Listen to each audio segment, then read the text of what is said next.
अस्सलाम वालेकुम dear students, कैसे हैं आप लोग। I hope you are all fine.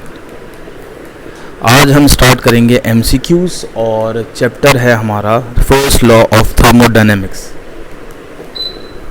तो स्टार्ट करते हैं एमसीक्यूज़। क्या कह रहे हैं ये पहले एमसीक्यूज़ में ये कह रहे हैं कि what type of process occurs when a system exchange both heat and work, कि कौन सा प्रोसेस है जिसके अंदर सिस्टम जो है हीट और वर्क दोनों एक्सचेंज करता है सराउंडिंग से और उसके इंटरनल एनर्जी में कोई चेंज नहीं आता। तो स्टूडेंट्स पहली बात तो यहाँ याद रखें आप कि इंटरनल एनर्जी मतलब डेल्टा यू, इसमें हमें क्या करना है, नो चेंज।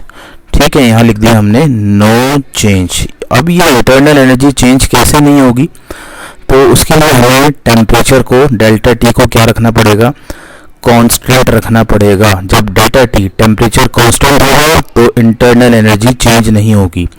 तो कांस्टेंट टेम्परेचर वाला प्रोसेस कौन सा है, वो है आइसोथर्मल प्रोसेस। ठीक है स्टूडेंट्स, तो आइसोथर्मल पे टिक लगा लेते हैं। दूसरा देखते हैं during isobaric process which remains constant. Isobaric process के दौरान कौन सा जो फैक्टर है वो कांस्टेंट रहता है।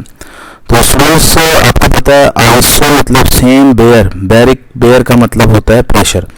तो ये प्रोसेस कौन सा है कि ऐसा प्रोसेस थर्मोडायनामिक जिसमें प्रेशर को हम क्या रखें, कांस्टेंट रखें। तो इसका आंसर है बी। ठीक है, अब एमसीक्यू नंबर 3 देखते हैं। In which thermodynamic process does a system exchange heat with its surrounding. ऐसा कौन सा प्रोसेस है स्टूडेंट्स जिसके अंदर जो है सिस्टम अपने सराउंडिंग से हीट एक्सचेंज करता है but undergoes no change in temperature. Temperature में चेंज नहीं आता लेकिन हीट एक्सचेंज होती है। तो अभी मैंने आपको एमसीक्यू नंबर 1 बताया है कि कौन सा प्रोसेस है जिसके अंदर टेम्परेचर में चेंज नहीं आता। ऐसे प्रोसेस को हम कहते हैं आइसोथर्मल, क्योंकि आइसो का मतलब सेम, थर्मल का मतलब टेम्परेचर। ठीक है, तो टेम्परेचर को हम कांस्टेंट रखते हैं इसमें। तो 4 देखते हैं students. What is the characteristics of an adiabatic process. Process होते हैं थर्मोडायनामिक्स, उसके अंदर एक प्रोसेस है एडियाबैटिक प्रोसेस। इसकी क्या कैरेक्टरिस्टिक्स है, इसकी क्या खुसूसियत है स्टूडेंट्स। ठीक है, तो ऐसे देखें। अब देखें, अगर ये कांस्टेंट प्रेशर की बात हो रही है ना, तो कांस्टेंट प्रेशर तो किस में होता है, आइसोबैरिक प्रोसेस में प्रेशर कांस्टेंट होता है।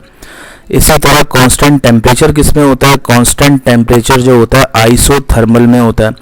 इसी तरह कांस्टेंट वॉल्यूम किस में होता है, कांस्टेंट वॉल्यूम जो होता है वो होता है आइसोकोरिक प्रोसेस। ठीक है, तो कौन सा रह गया, तो बी रह गया। इसका मतलब एडियाबैटिक प्रोसेस में no heat exchange with its surrounding.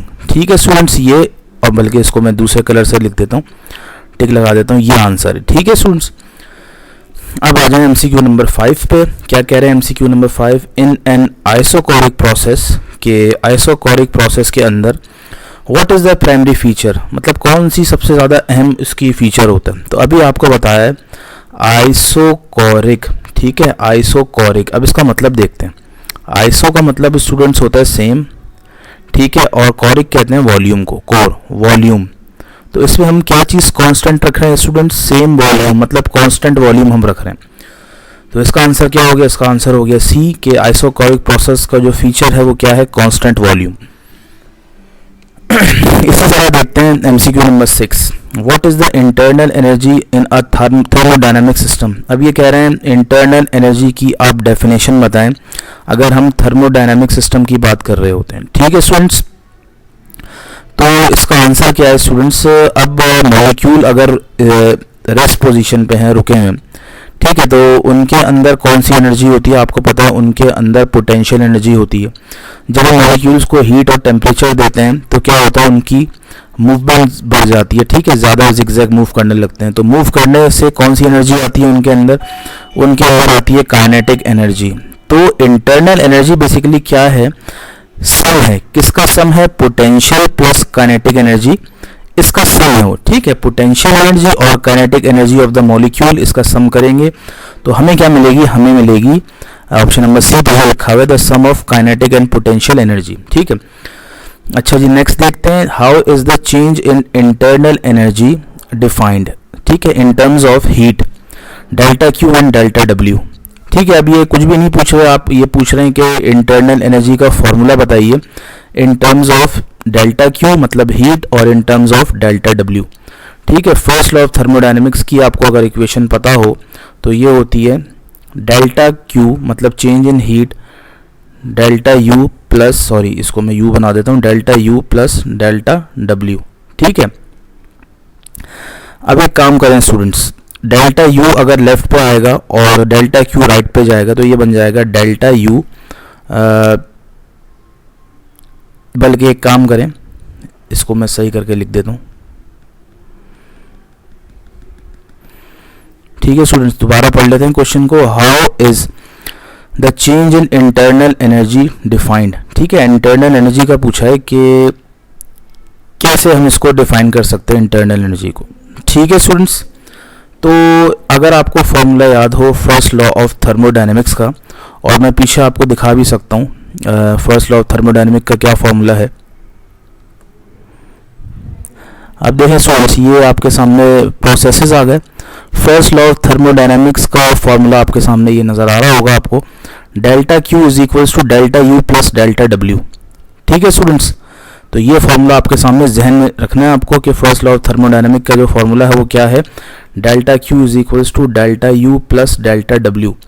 हमें डेल्टा यू की वैल्यू निकालनी है, तो डेल्टा डब्ल्यू यहाँ प्लस हो रहा है, लेफ्ट पर जाके डेल्टा क्यू से क्या हो जाएगा, माइनस हो जाएगा। ठीक है, तो अकेला कौन रह गया यहाँ पे, डेल्टा यू रह गया, तो इसको सही से लिख लें, delta U is equals to delta Q minus delta W. ये इक्वेशन हमारी बनी है डेल्टा यू की। ठीक है, चेंज इन इंटरनल एनर्जी की। अब देखते हैं कौन सा ऑप्शन है ये ऑप्शन है स्टूडेंट्स, ये थर्ड वाला, ये बी ऑप्शन है। ठीक है, ये बी ऑप्शन है, delta U is equals to delta Q minus delta W. ठीक है, इसको मैं ऊपर कर लेता हूँ थोड़ा सा अच्छी तरह हमारे। नेक्स्ट क्या है, what is the internal energy of an ideal gas related to. अब ये कह रहे हैं इंटरनल एनर्जी, ठीक है, किससे रिलेट करता है आइडियल गैस का। तो आपको पता है इंटरनल एनर्जी बढ़ना या कम होना ये किस पे डिपेंड करता है, ये करता है टेम्परेचर पे। ठीक है, टेम्परेचर को बढ़ाएं तो इंटरनल एनर्जी भी क्या होगी, बढ़ेगी, और टेम्परेचर को कम करें तो इंटरनल एनर्जी भी क्या होगी, कम होगी। तो इस दोनों का क्या रिलेशन है, डायरेक्ट रिलेशन है। ठीक है, अच्छा जी, नेक्स्ट देखते हैं, पहले लास्ट देख लेते हैं, लास्ट इजी लग रहा है। What is equation for the internal energy, ये कह रहे हैं डेल्टा यू की इक्वेशन बताएं आप। ठीक है, इंटरनल एनर्जी को हम कहते हैं delta U, change of a system in an isochoric process. Students, isochoric process अगर आपको पता हो, आइसोकोरिक कौन सा प्रोसेस होता है स्टूडेंट्स, आइसोकोरिक प्रोसेस वो प्रोसेस जिसमें वॉल्यूम क्या रहे, कांस्टेंट रहे। ठीक है, वॉल्यूम के अंदर चेंज क्या हो, चेंज ना हो। ठीक है, अच्छा जी, फॉर्मूला याद होना चाहिए आपको, जैसा कि मैंने फर्स्ट लॉ ऑफ थर्मोडायनेमिक्स का फॉर्मूला बताया आपको, delta Q is equals to delta U plus delta W. ठीक है, delta U as it is आ गया, delta Q as it is आ गया, और डेल्टा डब्ल्यू को जब एक्सपेंड करेंगे तो ये बनेगा पी डेल्टा वी। ठीक है, ये इस तरह बनता है फॉर्मूला अगर आपको पता हो। अब वॉल्यूम में तो चेंज नहीं आ रहा है, वॉल्यूम तो कांस्टेंट है, तो वॉल्यूम की जगह हम जीरो रख लेते हैं। ठीक है, क्योंकि चेंज ही नहीं आ रहा किसी किस्म का, और बाकी चीज़ें एज इट इज, जितने भी फैक्टर्स हैं उनको एज इट इज रहने दिया। तो ये बनेगा delta Q is equals to delta U, और पी जीरो से जीरो होता है, तो ये इक्वेशन हमें मिल गई। ठीक है, इसको आप सीधा करके लिखें तो ये बन जाएगा delta U plus delta U is equals to delta Q. ठीक है, ये इक्वेशन हमारी बन गई। अब देखते हैं इसके अंदर मौजूद है या नहीं है। तो delta U is equals to अच्छा जी, इसके अंदर नहीं, हमारा ये आंसर मौजूद नहीं है, तो आप लिख लें, हम ये जो इसमें कोई भी करेक्ट ऑप्शन नहीं है, हमारा जो आंसर आ रहा था वो आ रहा था delta Q is equals to delta W, sorry delta U, और इसको सीधा करके लिखें तो delta U is equals to delta Q. Volume constant होने की वजह से ये इक्वेशन हमें मिली है। ठीक है, ये आंसर है हमारा। क्लियर हो गया। अब चलते हैं नाइन्थ पे। नाइन्थ क्या है, ड्यूरिंग एन एडियाबैटिक प्रोसेस। ठीक है स्टूडेंट्स, एडियाबैटिक प्रोसेस आपको पता है कि उसके अंदर किसी किस्म की हीट ना एंटर होती है, ठीक है, ना लीव करती है हीट। ठीक है, what happens to the internal energy of the system, internal energy पे क्या फ़र्क पड़ेगा। ठीक है, अब एक बात बताएं, इंटरनल एनर्जी पे क्या फ़र्क पड़ेगा ये हमें बताना है। और ऐसा प्रोसेस है जिसके अंदर, यहाँ मैं लिख देता हूँ, ना तो हीट क्या कर रही है, लीव कर रही है, ना तो हीट क्या कर रही है, एंटर कर रही है। ठीक है, एक बिल्कुल ही आइसोलेटेड है सिस्टम हमारा, बिल्कुल ही अलग थलग सिस्टम है, ना तो हीट के आने का रास्ता है, ना तो हीट के जाने का रास्ता है। ठीक है, तो आपने पढ़ा होगा इसके अंदर जो होते हैं वो कंप्रेशन और एक्सपेंशन होते हैं।